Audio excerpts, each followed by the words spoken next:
Cowboy of Sports. It's Lamont, man. We back with another podcast episode, man. And today, man, we just got to call the cap out. It was a lot of cap going on with this man, Roger Goodell. And you know what?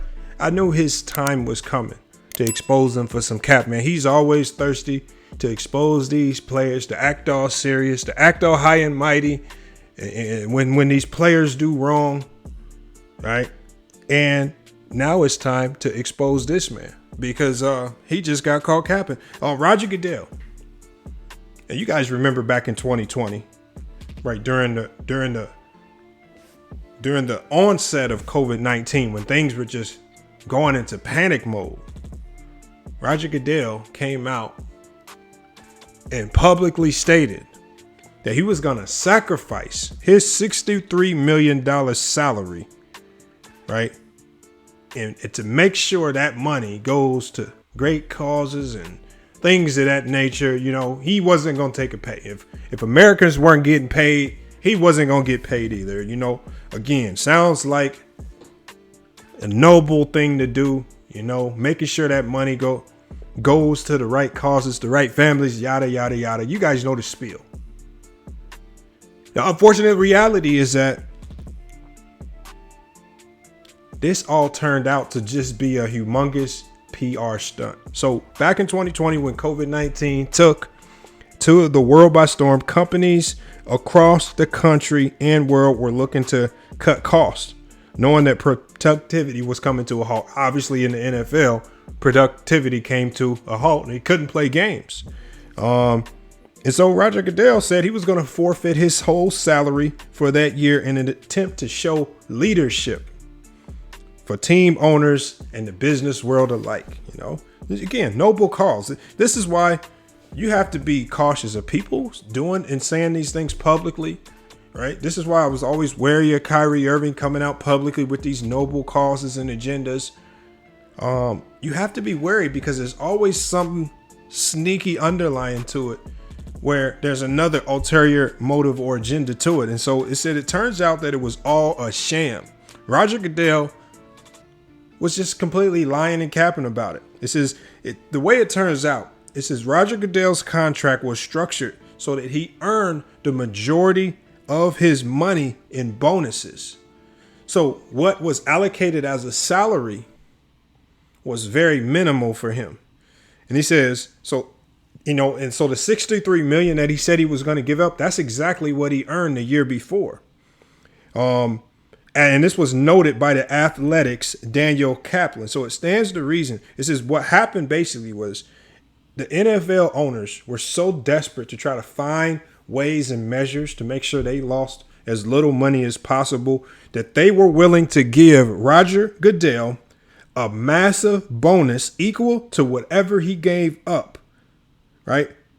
Just so that he could create shortcuts and help the owners tighten their belts during the pandemic. So again, if he found ways to prevent owners from having to pay players, commit, with guaranteed contracts, non-guaranteed contracts.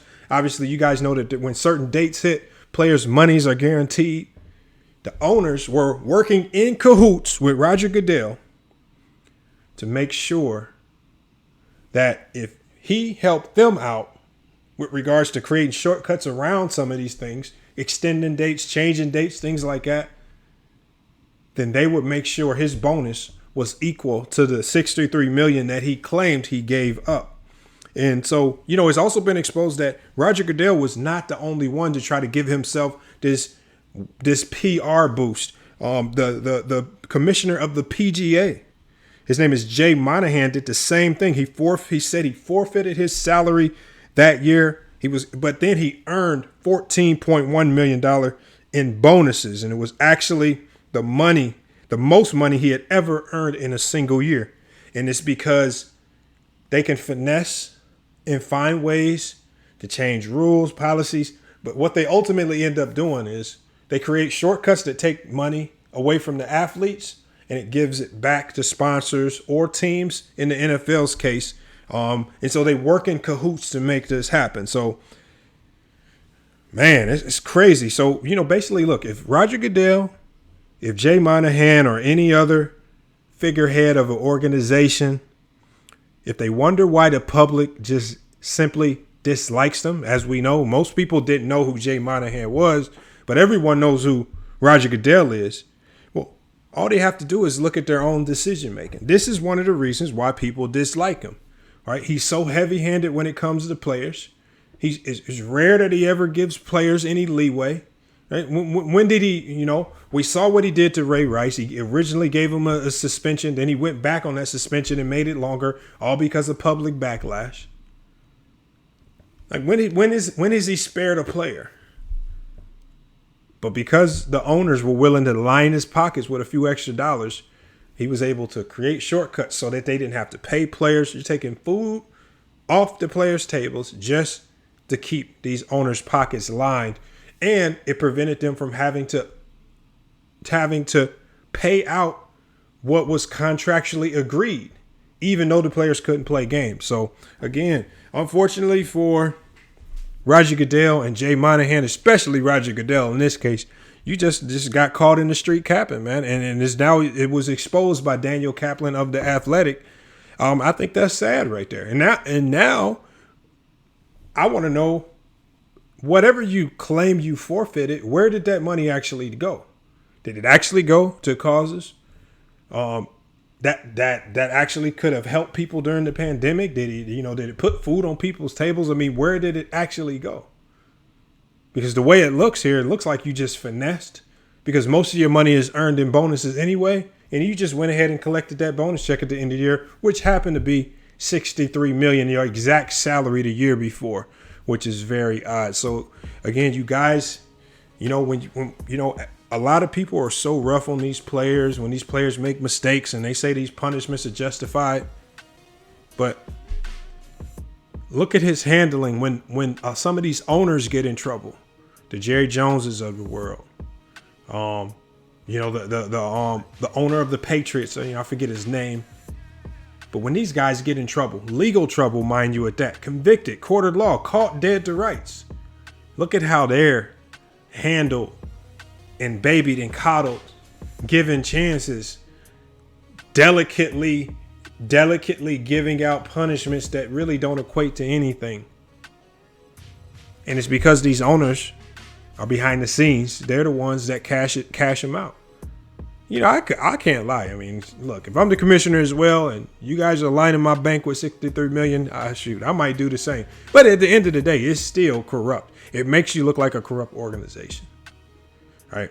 And when things like this start to leak out, I think he needs to be mindful going forward into the future.